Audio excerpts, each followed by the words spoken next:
lagi bersama saya Afif di Indeks Podcast, informasi seputar demokrasi. Pada kesempatan kali ini, kita akan membahas mengenai Buletin Bawaslu Provinsi Kalimantan Tengah yang pada awal April yang lalu, untuk pertama kalinya Bawaslu Provinsi Kalimantan Tengah menerbitkan buletin. Nah, pasti teman-teman atau sobat Bawaslu pengen tahu kan mengenai apa sih isi dari Buletin Bawaslu Provinsi Kalimantan Tengah. Telah hadir di tengah-tengah kita Ketua Bawaslu Provinsi Kalimantan Tengah yang juga merupakan Koordinator Hukum Humas Tertib, Pak Satriadi. Selamat datang Pak Satriadi. Ya, sehat Pak ya? Alhamdulillah sehat. Alhamdulillah ya. Pak, jadi kita hari ini mau membahas mengenai Buletin Bawaslu Provinsi Kalimantan Tengah nih Pak. Ini untuk pertama kalinya kita Bawaslu Provinsi Kalimantan Tengah menerbitkan nih Pak buletin. Pasti kita Pak pengen membahas lebih jauh kan mengenai apa sih isi dari buletin ini. Ya, jadi yang pertama terkait dengan buletin kita ini Pak, apa sih sekiranya yang menarik dari Buletin Bawaslu Provinsi Kalimantan Tengah edisi yang pertama ini? Ya, terima kasih. Bismillahirrahmanirrahim. Assalamualaikum warahmatullahi wabarakatuh. Waalaikumsalam. Terima kasih. Kita langsung saja telah melihat hal terkait dengan buletin. Pertama adalah kita patut bersyukur, Bawaslu Provinsi Kalimantan Tengah patut bersyukur bahwa kita sudah bisa menerbitkan buletin. Itu catatan pertama. Kemudian ini kan buletin pertama yang diterbitkan oleh Bawaslu Provinsi Kalimantan Tengah. Tentu banyak catatan-catatan, banyak kekurangan mungkin. Nah, inilah yang saya kira penting untuk menjadi bahan masukan bagi Bawaslu Provinsi Kalimantan Tengah, baik masukan, saran, dan kritik tentunya dari pembaca, dari publik, masyarakat yang membaca dan melihat secara langsung atau membaca dari buletin Bawaslu Provinsi Kalimantan Tengah. Tentu ada beberapa hal memang yang menarik. Saya kira hal yang penting adalah soal isi tentunya. Ingat ini adalah buletin pertama yang terbitkan.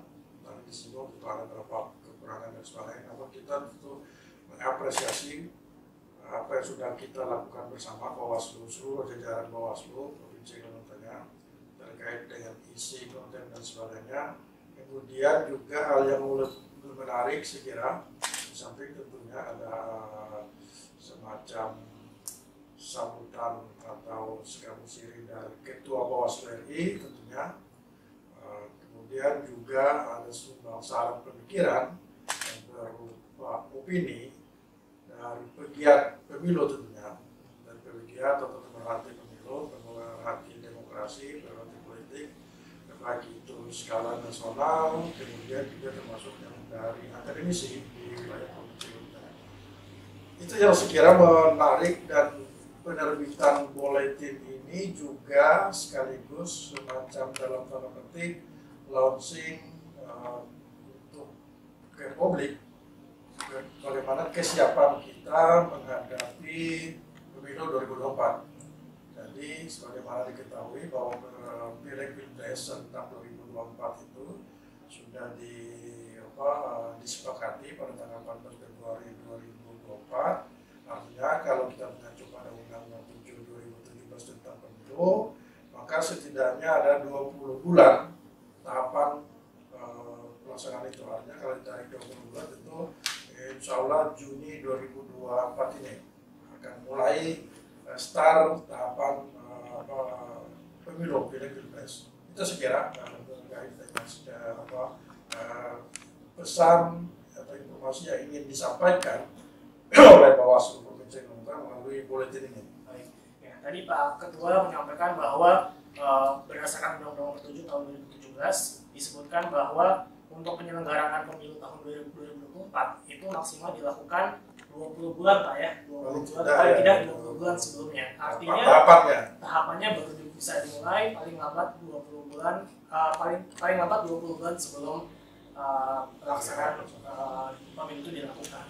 Artinya mungkin sekitar 1 bulan lagi ya ke depan kita akan menghadapi tahapan pemilu tahun 2024. Dan ini berkesesuaian juga nih Pak dengan tema dari buletin kita, yaitu mengawal persiapan pemilu tahun 2024. Nah, menurut Bapak kira-kira pesan apa sih Pak yang ingin disampaikan dari buletin kita dengan mengangkat tema pengawal persiapan pemilu tahun 2024. Ya, makanya di buletin ini juga kita kupas dan kita bahas juga terkait dengan misalnya pengawasan partisipatif.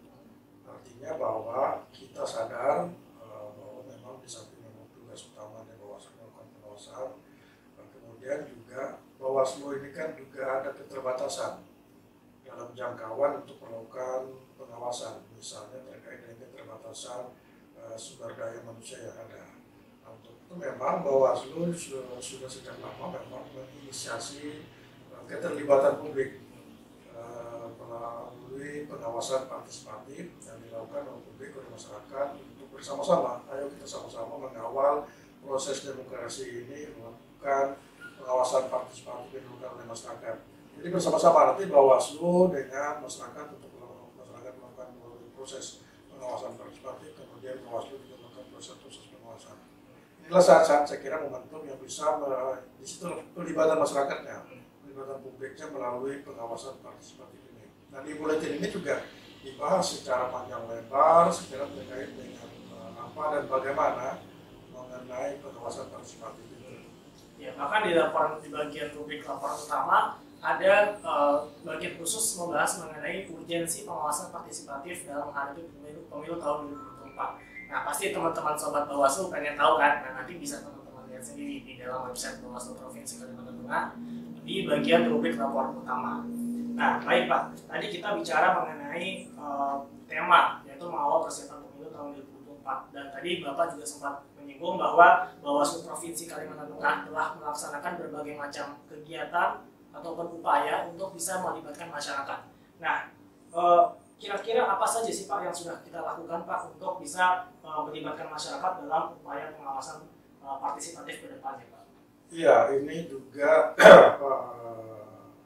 persiapan ini kan sebenarnya juga persiapan yang tidak serta-merta atau persiapan yang cukup panjang sekira bagaimana kita menghadapi persiapan kita menghadapi 2024 ini. Di antaranya memang terkait dengan pengawasan partisipatif ini. Contoh saja misalnya kita juga ada yang namanya sekolah kader pengawas pemilu kan. Sehingga harapannya karena memang ini juga anak-anak muda ini, anak-anak muda, anak-anak milenial yang sudah memiliki hak pilih, kemudian mereka juga bisa ikut serta dalam proses-proses pengawasan partisipatif itu.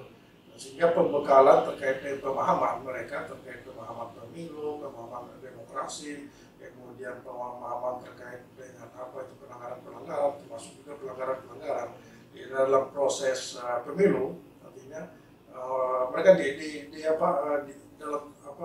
dalam proses KPP itu, SKPP itu mereka disampaikan, diajarkan terkait itu.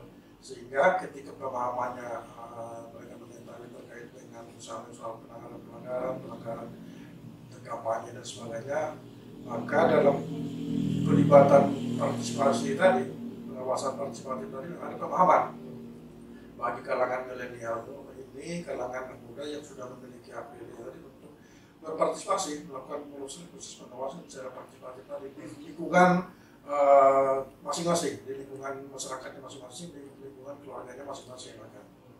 Bahkan sebetulnya ya salah satu urgensi kenapa kita melibatkan masyarakat karena memang kita menyadari sebagai penyelenggara pemilu bahwa kita memiliki keterbatasan personil gitu Pak ya. Iya. Keterbatasan personil, kemudian tentu juga keterbatasan jangkauan jangkauan pengawasan tadi itu. Misalnya sedikit saya sampaikan di Bawaslu provinsi itu kan komisionernya hanya 5. Ditambah tentu jajaran kesekretariatan dan staf yang membantu untuk melakukan pengawasan. Kemudian di kabupaten kota itu 3, hanya ada 2 kabupaten yang 5. Begitu juga di tingkat kecamatan.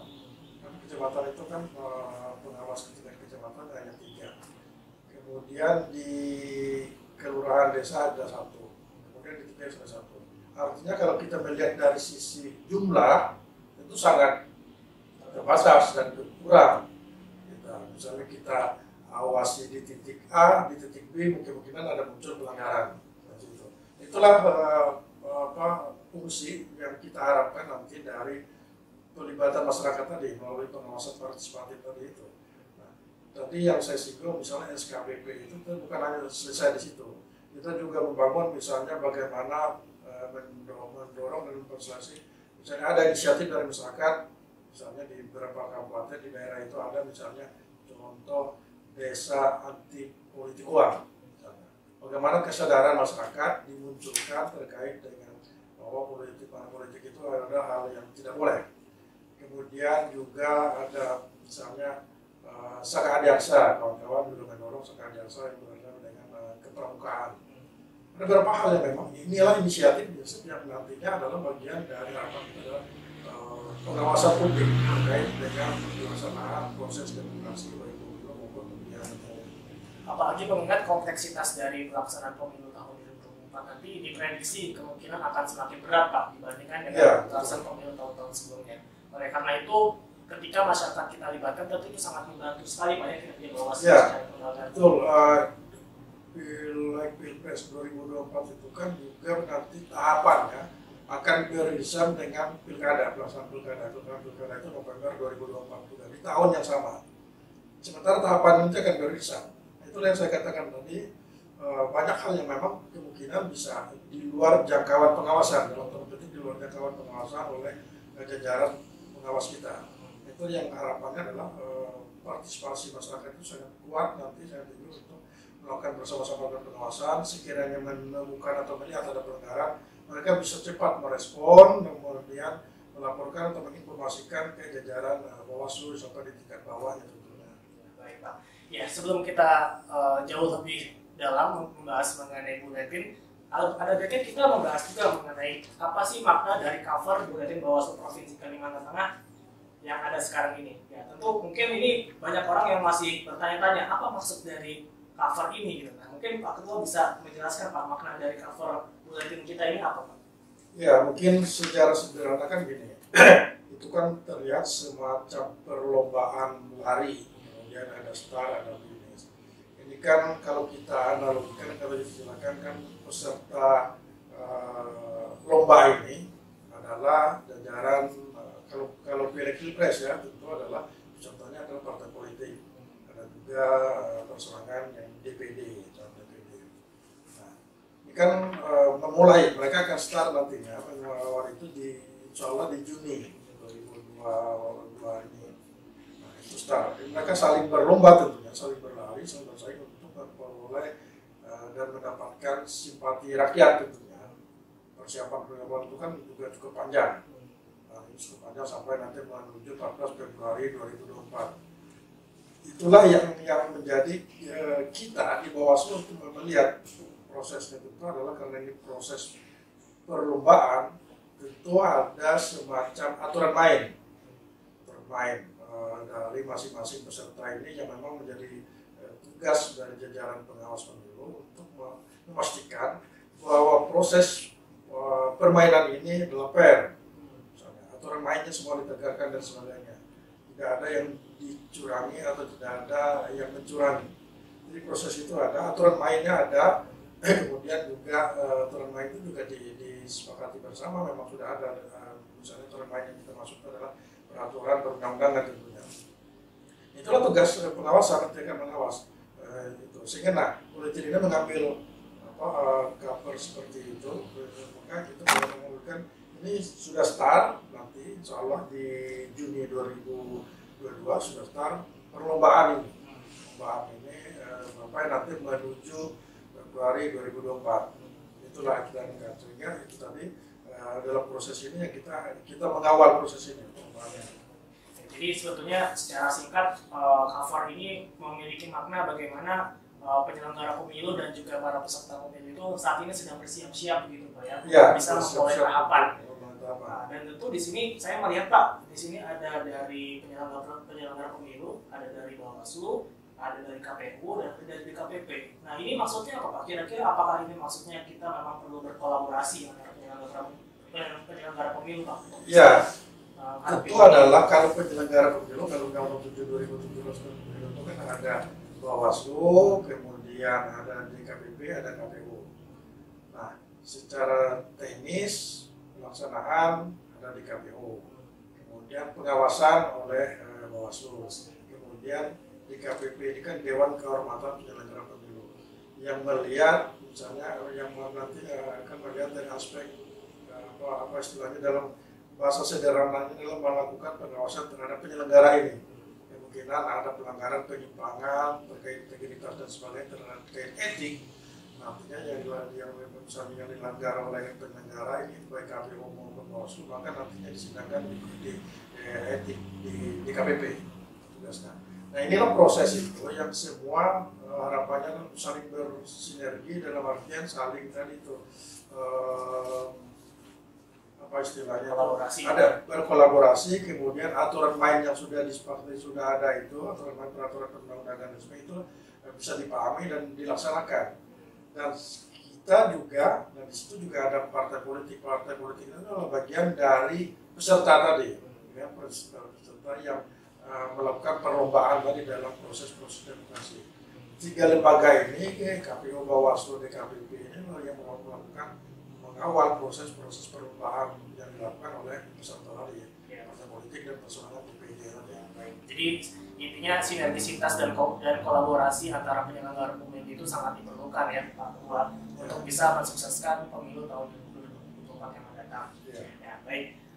Selanjutnya saya mau membahas mengenai rubrik Pak, rubrik yang ada di Bawaslu, di Buletin Bawaslu Provinsi Kalimantan Tengah. Tadi selain laporan utama yang membahas mengenai pengawasan partisipatif, rubrik yang lain itu ada membahas mengenai sudut pandang atau opini. Nah, untuk opini ini, untuk di buletin kita sekarang ini ada 3 penulis Pak. Ada dari dosen Visipol UM Palangkaraya, kemudian yang kedua ada dari peneliti Perkumpulan untuk Pemilu dan Demokrasi atau Perludem, dan yang ketiga ada juga dari peneliti Puskahpit Fakultas Hukum Universitas Muhammadiyah Yogyakarta.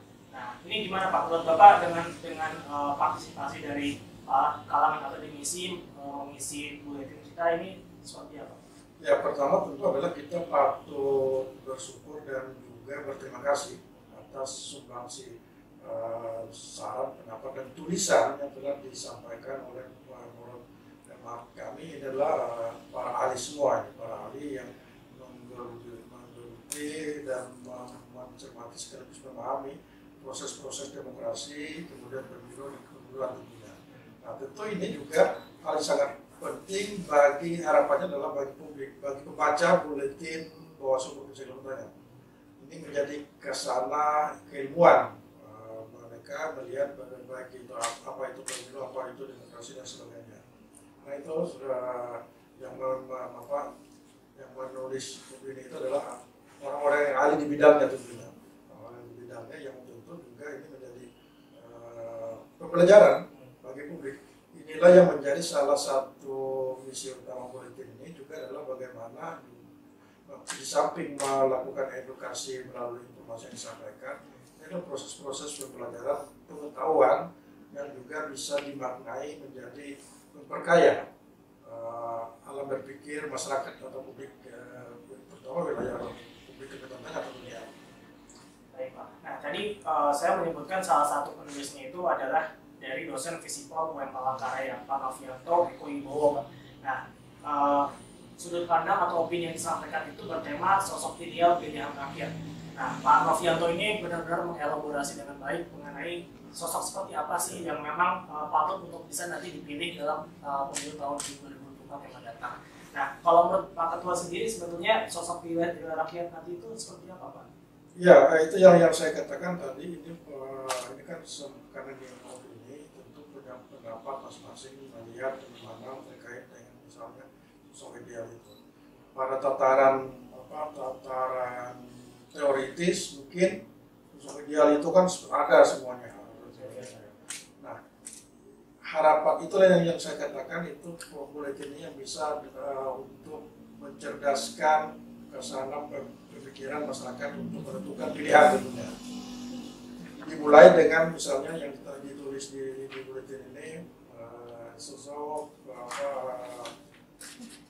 pilihan ideal masyarakat seperti apa. Nah, itu yang sebenarnya juga diharapkan sehingga ini menjadi apa istilahnya itu memperkaya alternatif pemikiran memandang seorang tokoh nanti yang akan dipilih.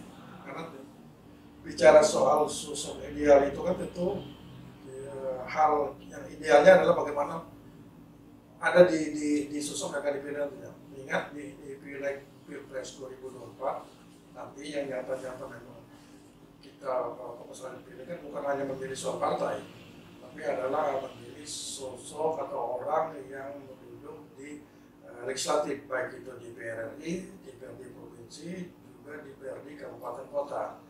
Akan banyak nanti yang akan dipilih itu, banyak yang akan tampil dengan macam-macam style gaya dan tentu karakternya. Ini yang menjadi ada referensi lah. Ini kan tulisan ini saya kira menjadi semacam referensi bagi publik, bagi masyarakat untuk menentukan nanti sosok dia pilihannya seperti apa. Nah, ini yang selalu kita dengar-dengarkan, artinya ketika masyarakat memilih itu bukan karena diiming-imingi atau karena persoalan hanya soal janji dan sebagainya, tapi mereka memilih memang mereka memahami seperti apa yang mereka atau publik inginkan gitu. Ya, baik. Jadi mengenai sosok ideal pilihan rakyat itu sebetulnya banyak kriterianya, indikatornya banyak Pak ya. Tapi yang pasti tentu kita harus melihat visi misi dan juga program kerja yang ditawarkan kepada masyarakat. Dan tentunya harus benar-benar memiliki integritas gitu, dan juga kemampuan untuk bisa mensejahterakan masyarakat. Gitu. Baik. Nah, kemudian kita lanjut ke rubrik berikutnya Pak. Rubrik berikutnya itu ada desas-desus. Desas-desus ini kita minta pendapat dari masyarakat atau testimoni dari masyarakat mengenai pemilu serentak tahun 2024. Nah, di sini ada beberapa testimoni yang disampaikan oleh masyarakat yang sebetulnya pada intinya mereka sangat mendukung pelaksanaan pemilu tahun 2024. Tapi mereka memberikan catatan-catatan kritis mengenai evaluasi dari pelaksanaan pemilu sebelumnya. Menurut Bapak gimana? Ya, itu yang jadi juga catatan kita juga di buletin ini. Bawaslu, terutama Bawaslu Provinsi Indonesia, bukan hanya menyampaikan apa yang menjadi catatan Bawaslu atau menyampaikan apa yang diungkapkan oleh tokoh dan ahli tadi melalui opini dan sebagainya, tapi kita juga berharap ada masukan dari masyarakat melalui opini tadi, pendapat masyarakat. Meskipun itu kita upayakan singkat, tapi saya kira pesannya bisa dimengerti dan bisa ditangkap. Artinya juga kita memberikan kebebasan, keleluasan kepada publik, kepada masyarakat untuk berpendapat. Mereka juga bisa menilai seperti apa ideal. Misalnya harapannya terkait dengan pelaksanaan pileg Pilpres nanti di 2024. Nah, itu yang ruang itu yang disiapkan, disediakan kepada masyarakat sebenarnya. Sehingga mereka punya pendapat yang kita bisa salurkan melalui buletin ini. Saya kira ini hal yang menarik juga yang juga bisa dilakukan. Ke depan mungkin akan terus banyak, harapannya memang banyak pendapat-pendapat publik, pendapat-pendapat masyarakat yang bisa kita akomodir melalui buletin ini. Sehingga ini juga menjadi masukan. Dan di tataran nasional, Bawaslu itu kan juga ada program mereka kan kemarin baru saja misalnya Bawaslu mendengar. Buletin ini kan kita sudah mulai, kita sudah melaksanakan. Inilah bagian dari Bawaslu mendengar itu melalui misalnya mereka berpendapat seperti apa. Itulah yang kita dengarkan, yang meskipun tujuannya tidak secara langsung kepada ditujukan ke Bawaslu-nya, tapi itulah menjadi langkah-langkah kita untuk melakukan proses-proses pengawasan nantinya. Artinya buletin kita ini bukan hanya melibatkan kalangan akademisi ataupun praktisi Pak ya, ya. Kita juga sebisa mungkin masyarakat banyak. Untuk bisa ini kan tidak kita pilih-pilih sebenarnya, tidak kita giring opini seperti apa itu ini aja. Ini betul-betul testimoni yang memang itu objektif ya dari masyarakat langsung mengenai isu pilkada serentak. Oke, kita lanjut lagi Pak, mengenai rubrik berikutnya itu ada seputar Bawaslu. Nah, untuk buletin kita ini, untuk rubrik ini kita berbicara mengenai profil dari Bawaslu RI Pak. Karena mengingat untuk ketua dan anggota Bawaslu RI sekarang ini kan sudah ada yang baru nih Pak ya. Nah, menurut Bapak, apakah memang informasi ini sangat penting untuk memang disampaikan ke masyarakat Pak, untuk bisa memperkenalkan anggota dan ketua? Ya, saya kira ini penting buletin ini kan terbitnya April kemarin ya. Kemudian juga kebetulan juga momentumnya itu adalah April kemarin juga pelantikan seluruh ketua dan anggota Bawaslu RI. Nah tentu kita merasa penting untuk mengangkat profil kelima pimpinan Bawaslu RI. Masyarakat akan lebih tahu secara jelas seperti apa profil Bawaslu RI kelima itu, masyarakat bisa membaca, bisa melihat. Ini sehingga kita merasa sangat penting ini ditampilkan di buletin perdana ini karena momentum sangat pas, sangat tepat sekira juga. Itu kebetulan di April kemarin juga baru dilantik pimpinan Bawaslu RI periode 2022-2027. Ketuanya kebetulan juga ketuanya adalah mereka juga sudah memilih ketuanya melalui pleno, yang ketuanya sekarang adalah Pak Rahmat Bagja. Di buletin ini juga beliau ada menyampaikan ini kan sambutan juga. Itu hal yang menarik sekali saya kira karena momentumnya itu pas kebetulan juga dengan pemilihan pimpinan di Bawaslu RI, sehingga kita merasa perlu untuk menyampaikan dan menampilkan profil-profil mereka berlima itu. Jadi untuk sobat Bawaslu yang mau lebih mengenal sosok-sosok dari pimpinan Bawaslu RI yang ada sekarang ini, bisa langsung di-download aja ya, bisa dilihat di website kita. Oke. Nah terakhir nih Pak Ketua, kita bahas mengenai rubrik yang terakhir, itu ada dari activity. Kalau saya lihat ini berupa foto-foto dari kegiatan-kegiatan yang sudah kita lakukan dalam rangka persiapan pemilu tahun 2024. Nah, apa pesan yang ingin disampaikan Pak dari activity Pak? Tentu adalah ini semacam informasi melalui foto, dan kita juga tidak banyak mengomentari ya foto-foto itu. Pertama pesan yang disampaikan kepada masyarakat meskipun belum memasuki tahapan, Bawaslu itu selalu pertama adalah menguatkan secara kelembagaan, penguatan kapasitas secara kelembagaan, kemudian juga secara penguatan kapasitas sumber daya manusianya melalui pelatihan, penguatan bimtek dan sebagainya, rapat koordinasi dan sebagainya. Itu yang dilakukan Bawaslu, sehingga tidak ada istilah misalnya sibuknya itu atau repotnya itu atau capek itu baru pada masuk tahapan. Sehingga di non tahapan pun kita ada aktivitas tetap ada, sehingga Bawaslu ini tidak ada istilah melakukan pengalaman. Selama ini ada sebagian yang belum, mungkin masyarakat kita belum mengetahui keberadaan Bawaslu, misalnya karena badan pengawas pemilu lalu dianggap kerjanya pada saat proses pemilu atau pemilihan. Nah ini yang kita tampilkan oleh foto ini, aktivitas yang kita tampilkan itu baik yang dilakukan oleh Bawaslu provinsi maupun juga termasuk kawan-kawan kabupaten kota juga. Dan yang kita tunjukkan bahwa Bawaslu tetap melakukan aktivitas, tetap bekerja meskipun itu belum masuk masa tahapan. Berarti ini menjawab pertanyaan dari sebagian besar masyarakat Pak, bahwa Bawaslu ini mungkin hanya kerja pada saat hari H aja. Ya, enggak Pak ya? Tetap kita tetap melakukan aktivitas kerja. Memang itu tadi mungkin kerjanya tidak langsung bersentuhan dengan langsung, tapi ada juga sebagian yang langsung bicara tadi kan terkait dengan kita melakukan yang pengawasan partisipatif itu yang melibatkan disabilitas, kita melakukan sosialisasi pengawasan partisipatif. Kemudian juga dalam waktu dekat tentu kita akan melibatkan pemilih pemula, anak-anak SMA yang sudah memasuki masa hak pilihnya sudah bisa pilih, kemudian di kampus juga.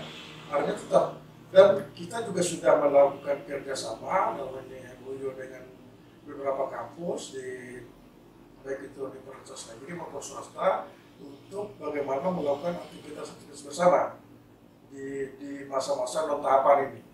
Tambah repot lagi nanti di masa tahapan juga akan semakin banyak yang bisa dilakukan oleh Bawaslu. Itu yang ingin kita tunjukkan, ingin kita sampaikan kepada publik bahwa sama aktivitas tahapan maupun non tahapan tetap ada kerja-kerja yang harus kita lakukan. Ya, terakhir Pak Ketua, apa harapan dari Bapak selaku Ketua Bawaslu Provinsi Kalimantan Tengah dan juga selaku Koordinator Hukum Mas Datin terkait dengan buletin kita ke depan? Apa kira-kira yang akan kita buat ke depan? Ya tentu adalah karena ini sifatnya buletin dan dari awal kita ingin supaya buletin ini adalah semacam sarana atau alat untuk menyampaikan pesan-pesan atau informasi ke publik.